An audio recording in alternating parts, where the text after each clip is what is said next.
E agora a gente vai falar de uma coisa que você pode ter sentido, conhecer alguém. Sabe aquela vermelhidão no rosto que aparece assim no fim do dia?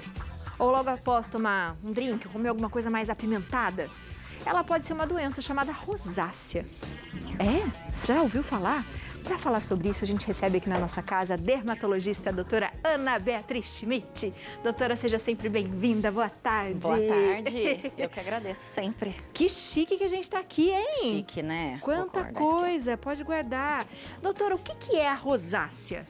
Bom, vamos lá, Biane. A rosácea é uma doença inflamatória da pele, crônica. O que isso quer dizer? Uma inflamação, então o rosto geralmente fica alguns períodos avermelhado e não tem uma cura definitiva.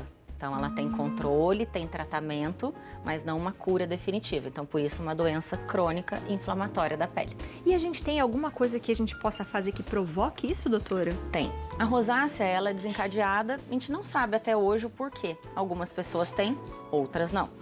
Então, existem algumas coisas que desencadeiam. Por exemplo, atividade física. Então, tudo que faz vasodilatação, tudo que faz o rosto, os vasos sanguíneos ficarem mais dilatados, aumentados e avermelhados, aumenta o aporte de sangue, favorece a gente ficar avermelhado. Então, bebida alcoólica, principalmente vinho tinto. Coisas que deixam a gente ou com vergonha ou com calor. Né? Então entrar num ambiente abafado ou atividade física realmente, a gente entrar, por exemplo, em algum local que a gente não conhece algumas pessoas, alguns medicamentos, algumas condições podem favorecer ficar mais avermelhado. E como que a gente tem esse diagnóstico, doutora? Geralmente é um diagnóstico clínico. Então, o paciente chega no consultório, olha, doutora, em alguns períodos que eu fico mais avermelhada, de repente, a pele mais seca, mais irritada. Então, geralmente, quem tem rosácea tem a pele mais sensível. Então, às vezes, passa algum produto na pele, algum produto à base de álcool, algum tônico, aqueles produtos de limpar maquiagem, geralmente para as mulheres, ou aqueles lencinhos de tirar maquiagem, fica avermelhado. Usa algum produto com ácido na pele, fica vermelha, ou come alguma comida apimentada, alguma comida muito quente, muito condimentada, e aí fica, a gente chama de flushing, fica avermelhado. Eu nasci, né, em Campos, e todo mundo fala que quem nasce em Campos tem bochechinha vermelha. Acho que por causa do frio. Isso pode ser uma rosácea também, doutora, ou não? Pode ser. Então, tem alguns tipos de pele, então pessoas que têm, né, uma descendência, né, mais europeia, pessoas mais claras, têm uma tendência maior. Não tem muitos casos, parece que tem pouquíssimos relatos em negros, né? Então, realmente, quem tem a pele mais clara e uma descendência europeia tem uma tendência maior de rosácea. Então, talvez não só pelo local frio, mas realmente no frio. Extremos de temperatura, frio em excesso e calor em excesso podem desencadear rosácea também. E doutora, eu tenho um amigo, o Cris, que toda vez que ele fazia muita atividade física, que virava de cabeça para baixo, que ele também exagerava, ele ficava com tantas que o rosto queimava e ia espalhando para o rosto todo. É assim que vai acontecendo, doutora? É assim que vai acontecendo, vai aumentando o aporte de sangue, né? Então, e existem tipos de rosácea. Então, tem pessoas que ficam só avermelhadas e com aumento de vasinhos sanguíneos no rosto.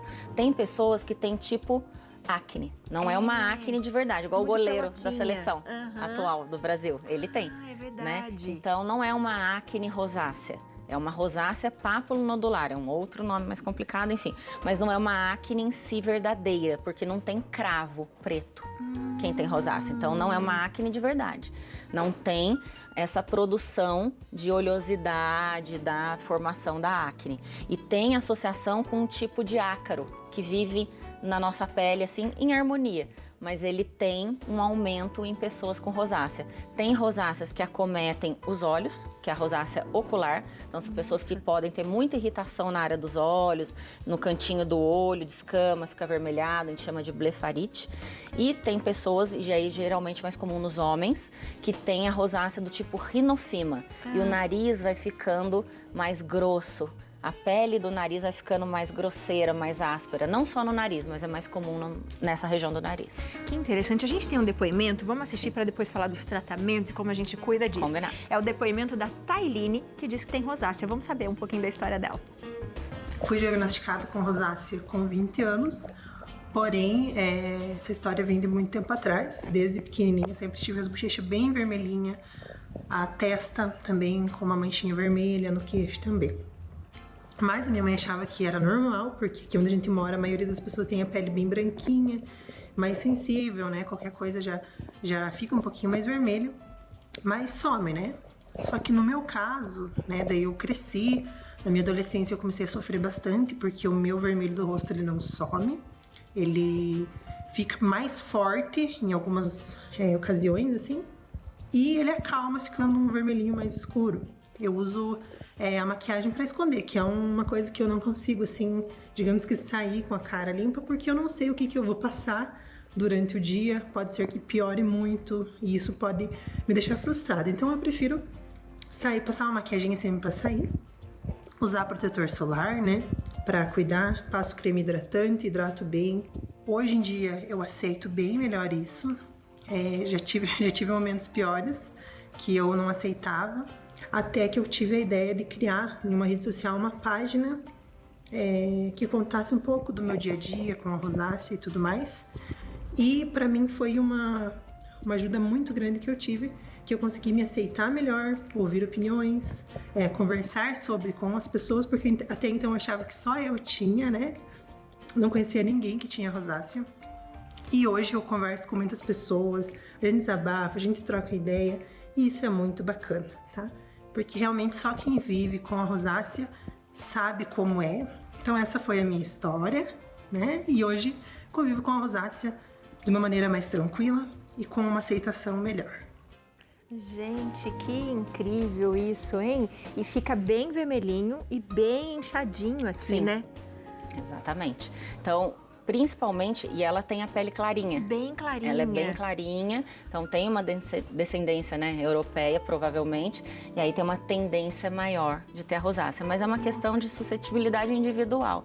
Tem pessoas que têm a tendência de ter maior do que as outras. Isso independe se é homem, se é mulher? Independe. É mais comum na mulher Aham. e mais grave no homem. No homem. Isso, exatamente. Interessante. Gui, pode entrar aqui. Peguei só como exemplo. Ai, boa. Que agora eu quero entender os tratamentos e tudo isso que tem aqui. Bom, então existem produtos, principalmente o cuidado de skincare da pele com rosácea é bem importante. Não pode qualquer coisa, Não né, pode doutora? qualquer coisa. Então, não pode qualquer tipo de ácido, qualquer tipo de sabonete. Então, geralmente é um sabonete mais no aspecto espuma. Então, um sabonete em espuma, ele geralmente é menos agressivo e menos abrasivo na pele com rosácea. Tem que hidratar bastante também a pele com rosácea. Então, os produtos tópicos, Aham. sabonetes em espuma principalmente, Tá. hidratação, hidratantes, tá? E existem produtos de passar tópicos que a gente prescreve para os pacientes com rosácea, que podem conter antibiótico ou antiparasitários, como ivermectina. Então, existe a ivermectina em forma de creme, que ajuda no tratamento de rosácea, porque tem um ácaro também associado. Então, Nossa, a gente que consegue ter esse tipo de resposta, de boa resposta, com produtos de skincare. Filtro solar, claro, importantíssimo, uma alta proteção de filtro solar.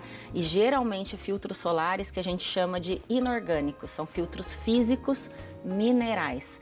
Então, o que esses filtros minerais têm? Eles não são filtros químicos, eles são filtros físicos, que têm partículas de metal, de óxido de titânio e óxido de zinco, que refletem a luz. E eles causam menos irritação em quem tem rosácea, em quem tem alergias, criança. Então, geralmente, nesse público, a gente usa esse tipo de filtro solar, tá? Então, essa é uma parte do tratamento. Do tratamento, tá. Outra parte, às vezes, a gente tem que associar medicamentos via oral, tá? Tá. Então, geralmente, antibióticos, ou em alguns casos, até mais resistentes, a gente usa isotretinoína. Que é isso, doutora? Que é aquele medicamento famoso para acne, mas sei. numa dose diferente, Aham. tá? Numa dose menor, numa baixa dosagem. Em alguns casos de rosácea pode ser indicado também esse tipo de medicamento. Claro que acompanhamento médico, tem que fazer exames, tem que ter indicação para utilizar, tá?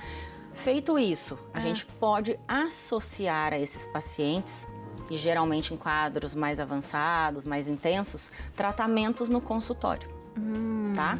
Então, no consultório, geralmente, o que a gente pode fazer para quem tem rosácea? Lasers. Tá. Existem tipos de lasers diferentes.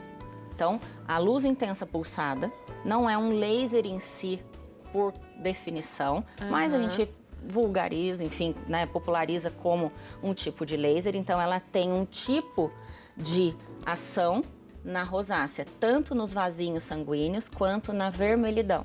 A gente diminui o tamanho dos vasinhos e consegue ter uma resposta muito boa para a rosácea.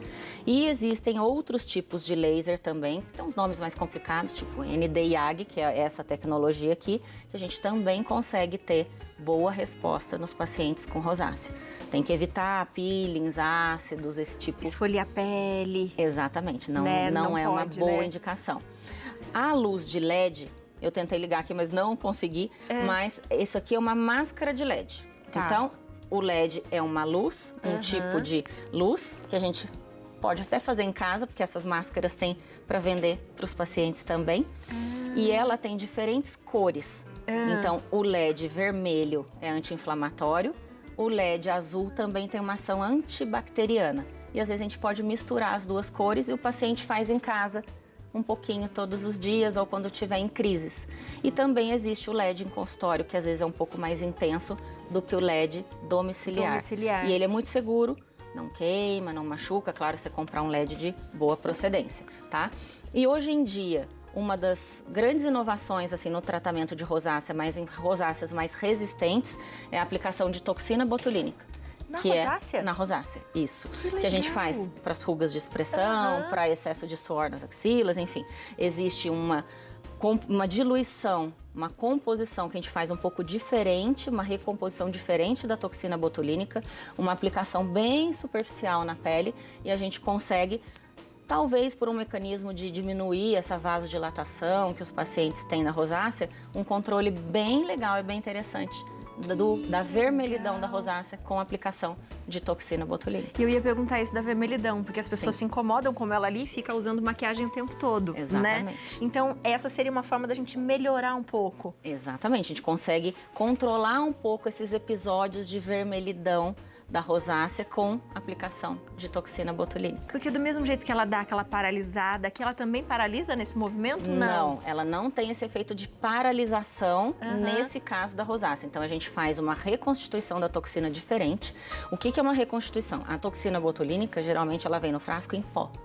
E a gente tem que colocar soro fisiológico para virar a toxina para aplicar nas ruguinhas.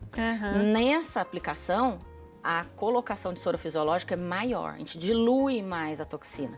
Então, ela não tem esse efeito de paralisação da musculatura. É um outro efeito químico que acontece com diminuição dos vasinhos sanguíneos. Tanto que, nesse caso, a gente consegue diminuir até a transpiração. Então, pessoas que transpiram muito no rosto, a gente consegue diminuir essa sudorese em excesso também sem paralisar a musculatura. Igual quando a gente aplica nas axilas, na palma da mão, na sola do pé, para excesso de suor. A gente não paralisa o movimento nesse sentido. Então, é uma aplicação diferente, numa profundidade diferente, nesse caso de rosácea, e numa diluição diferente também. O que é demais, porque quando a gente geralmente está fazendo uma atividade ou sua muito, o suor que é salgado também deixa a pele mais irritada e mais vermelha. Exatamente. Que incrível, doutora, muito legal. Na crise, se eu usar sempre essas coisinhas, os cremes e tal, eu vou ter crise, mas podem ser mais difíceis. Exatamente. Mas tem aquela coisa, porque parece que queima. Colocar a cara na água gelada, alguma coisa assim, doutora, é alguma dica ou não? Sim, eu gosto muito, assim, não indico tanto receitas caseiras, às vezes podem ter problemas, enfim. Mas compressa de chá de camomila gelado é muito bom para quem tem rosácea. Então faz o chá de camomila, coloca na geladeira ou até no freezer, no refrigerador, numa vasilhinha. Pega aquele algodão, sabe aquele algodão que abre assim, igual uma toalhinha assim, aquele que vem em rolo assim? Deixa ele imerso no chá de camomila gelado. E aí, quando tiver com a crise, coloca esse algodão no rosto. Fica uma delícia. E fica bem clarinho o rosto, refresca bastante. Ajuda. Muito bom. Boa dica, doutora. E sabe o que eu queria? No ano que vem já, né? Porque o ano praticamente já acabou. As pessoas ficam desesperadas para começar o ano todo mundo diferente. Né? Fazendo harmonização, fazendo um monte de coisa. A gente pode voltar a falar disso? Com certeza. Não é? Pra gente falar de umas coisas diferentes para as pessoas, o que elas mais querem, o que pode ser feito, o que melhora. Porque é tecnologia. Às vezes a gente fala tanto da toxina botulínica que é para uma coisa só, e olha quantas coisas ela faz. Ela tem muitas indicações e agora saiu um recente estudo para depressão. Bem interessante. Nossa, que legal! Sim, que ajuda e muito em pacientes com depressão. Eu faço muito em pacientes oncológicos e o próprio oncologista orienta a aplicação dessas pacientes para resgate de autoestima. Nossa, doutora, que Bem legal, legal, isso. bem legal. Vamos falar mais sobre isso. Vamos. Um beijo. Obrigada. Eu que agradeço sempre. Viu? Você de casa, aproveite para seguir essa doutora, que ela é maravilhosa. @doutora Ana B. Schmidt, tá aparecendo aí na sua tela. E também @clínica doutora Ana B. Schmidt, tudo junto. Beijo. Obrigada. Passo Beijo. lá antes do fim do ano. Combinado. Pra dar beijo, abraço, né, Léo?